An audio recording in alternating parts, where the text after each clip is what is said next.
ببین مطمئنم کسی تا به حال اینا رو به نگفته، ولی قراره تا آخر این ویدیو کل توسعه فردی برات بشکافم و مثل هلو تقدیمت کنم. حالا بریم شروع کنیم. توسعه فردی، چون من و شما مثلا من تا 1 ماه پیش چی از توسعه فردی میدونیم؟ چیزی که تو این اینستا دیدیم یا تو یوتیوب دیدیم، تو این فیلم های شورت ویدیو دیدیم، اینه که آقا تو صبح ساعت 4 صبح پاشی، دوش آب سرد بگیری، ساعت 6 صبحونت رو بخوری، تا مثلا 9 نمیدونم ورزشتو کنی، 9 بری صبحونه بخوری و همینجور خیلی کار عادتهای خیلی مثبت. و تو هم میگی خب باش، من از فردا میخوام دیگه تغییر کنم. میخوابی صبح میبینی ساعت 10 باشدی. چرا؟ چون تو با یه دیدن ویدیو شاید اون لحظه یه حالت انرژی تو سطح خیلی بالایی بره، ولی یه دوره یه 10 دقیقه است، 10 دقیقه اینجوری، ولی بعدش سریع افت میکنه. که چجوری؟ تو مثل این میمونه که تو بری به یک آدم مثلا معتاد کراکی میگی از فردا نکش. به نظرت واکنشش چیه؟ میگه خب باشه من دیگه نمیکشم، ولی فردا صبح نشده کشیده. نمیشه، و اون بدنش، اون توانایی مغزیش نمیذاره بکشه تا بتونه ادامه بده. توسعه فردی هم همینه. مثلا با 10 دقیقه ویدیو تو نمیدونی تغییر کنی، باید استمرار تو کار داشته باشه. تو هر کاری باید استمرار باشه، بدون استمرار هیچ کاری پیش نمیره. مبانی توسعه فردی، یکیش دوپامینه، یکیش دوپامین دیتاکسه، یکیش هم دیسیپلینه. خب بذار خیلی ریز شروع کنیم. عادت یعنی اینه که یه کاری تو بتونی راحت تر انجام بدی. مثلا اگه عادت کرده باشی صبح ساعت 7 باشی، خیلی راحت صبح ساعت 7 پا میشی، یعنی نیازی به مثلا تو زنگ خورد گوشی سری بلند میشی.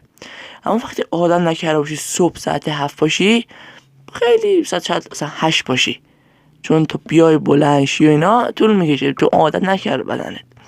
و دوپامین هم یه جورایی زیر مجموعه عادته. دوپامین یعنی هورمون لذت در انسانه. یعنی تو وقتی یک سالاد میخوری، به عنوان مثال 20 به تو بگیم، فرض کنیم 20 به تو مثلا دوپامین میده، و وقتی بری یک پیتزا بخوری شاید 200 به تو دوپامین بده، و این خیلی عددش متفاوته، 20 تا 200. خب وقتی تو مثلا سالاد در طول یه ماه نخورده باشی، از سالاد نخورده باشی به عنوان وعده و همش پیتزا خورده باشی، یه جور بدنت، اون مغزت عادت کرده که گرفتن 200 تا دوپامینه. یا مثلا اگه در روز 4 ساعت تو این اینستا داری همینجوری میچرخی، بدنت دیگه عادت کرده دوپامینه. چی؟ دوپامین این اینستا رو جذبش کنه. یعنی اون دوپامینی خیلی زیاده، چون تو هر ویدیو مثلا مغزت یه جوری داره به گاه میره. تو چه جوری میتونی هم ویدیو رو ببینی؟ والا خودت فکر کردی آقا 5 تا ویدیو قبلی که دیدم چی بوده؟ یادت نمیاد. و این از دوپامین دیتاکس، یعنی در ضدش عمل میکنه، یعنی در مخالفشه، یعنی اونی که برنده است. یعنی آقا ما به مرور زمان کم کم اینا رو بیاریم پای، این سطح دوپامین مغزمون مثلا 200 رو بکنیمش 150 بکنیمش 100، همینجور بیاریمش پایین. بذار همون معتاد رو مثال بدم. اون معتادی که داره کراک میکشه، اگه به این مرکز اعتیاد مثلا مراجعه کنه، همون ببندنش به تأخیر، میمیره اون اصلا، باور کن. مثلا بهش متادون میدن، نمادهای کم دوزتر، یکی دوز پایینتری داره، شاید اون اولش یکم سخت باشه براش، 100% سخته، ولی بعد از یه مدت باز بدنش عادت میکنه به اون متادونه، بعد از متادون میاد پایینتر و همینجور والا میره پایین. شما هم همینجوره. وقتی بخواید اون دوپامین زیاد بدنتون رو حذفش بکنید، باید اینه که تو مثلا مثلا هر روز یه پیتزا میخورده، نصف پیتزا رو بخور، بجاش مثلا برو یه ذره سالاد بخور، برو ذره میوه بخور. همینجور خودتو کنترل کنین. نباید کنترلش دیگری باشه. وقتی خودت برای خودت چارچوب و قوانین بذاری، خیلی راحت تره تا اینکه کسی دیگه برای چارچوب یا من بذارم. خودت از خودت بهتر میشناسی، یه جورایی بگم. این دوپامین دیتاکسه، این در ضدش، یعنی پاکسازی کردن اون دوپامینا و به رعایت روال نچرال، یعنی طبیعی، به حالت طبیعیش برگرده. که آقا تو در ما یه پیتزا بخور، ولی بیشتر وقتی مثلا در طول روز که تو هر روز نباید پیتزا بخوری، که چون واقعا اون دوپامین مغزت میره بالا و تو عادت میکنی و بعد یه جورایی تعادل رو ایجاد کنی، همون سالاد پیتزا و همینجور به بالا. تو گوگل هم سرچ کنی این دوپامینا رو خیلی شفافتر براتون توضیح میده. یعنی من واقعا بهترین حالتشه و این میشه یه جورایی تکلیف تو خونه که انجامش بدی.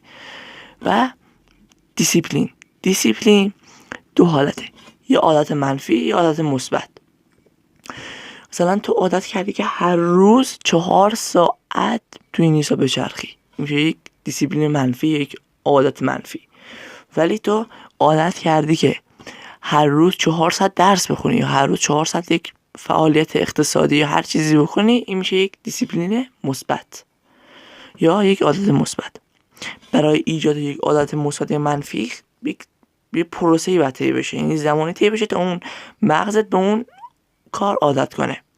وقتی تو عادت کردی که 4 ساعت در روز توی اینستا یوتیوب بچرخی، دیگه این عادت برات، این تو صبح پا میشی خب امروز باید این کار انجام بدم و باید انجامش بدی و باید بهش برسی. وقتی عادت مثبت داشته باشی، یعنی باید اون کار مثبت من انجام بدم. چجوری میتونی عادت رو ایجاد کنی؟ 1 روز 2 روزه نیست، بعد یک پروسه رو طی کنی، ریز بشید تو کاراتون، ببینید چی کار میکنید، وقتتون کجاها داره هدر میره. بنویسید یه هفته آقا شروع کنم نوشتن روی یک کاغذ. بهترین کاری که من این ترفند اجرا کردم، یه هفته صبح ساعت 9 پا شدم تا ساعت 9:30 غذا خوردم، یعنی صبحانه خوردم، 9:30 تا 10 رفتم کلاس، 12 اومدم نهار خوردم، 1 تا 2 توی اینستا بودم و غیره. ولی حرف منو اشتباه نگیر، من نمیگم اصلا توی اینستا نرو. به یه جورایی بهت بگم مثل پیتزا میمونه، خیلی مثال خوبی. تو میدونی پیتزا برای بدن ضرر داره ولی میخوریش و بخور. آقا تست کردنه، تجربه کردنه. و الان به نظر من نمیتونی یک جا ریشه رو بزنی، بعد آروم آروم خوردش کنی بیای جلو تا یه جایی برسی کلن به این نقضت، یعنی خودت و به این نتیجه برسی که آیا این اینستا به دردت میخوره یا نه. من نمیتونم به تو بگم این اینستا رو از همین الان پاک کن، تا اگه پاک کنی پس فراش نصبش کردی. پس همینجور برای یک عادت این راهکار رو اجرا کن. یه هفته بنویس، بعد بیا برو به خودت بگو آقا من تو این دفترش نوشتم 2 ساعت داشتم تو این اینستا بودم. بعد بیا یه خط بکش بگو من 2 ساعت تو این اینستا بودم، نمی‌دونم چیکار کنم. میدونستی یک چیزی رو یاد بگیری، یک برنامه نویسی، مثلا زبان پایتون، زبان انگلیسی، یه چیزی که تو رو پیشرفت بده، هولت بده به جلو. دقیقاً دیسیپلین مثبت تو رو هول میده به سمت جلو و باعث پیشرفتت میشه و دیسیپلین منفی تو رو هول میده به عقب و باعث پسرفتت میشه. خیلی راحت و خوب به این صورته. و مثل همیشه وقتی تو داری استراحت میکنی دشمن داره تلاش میکنه.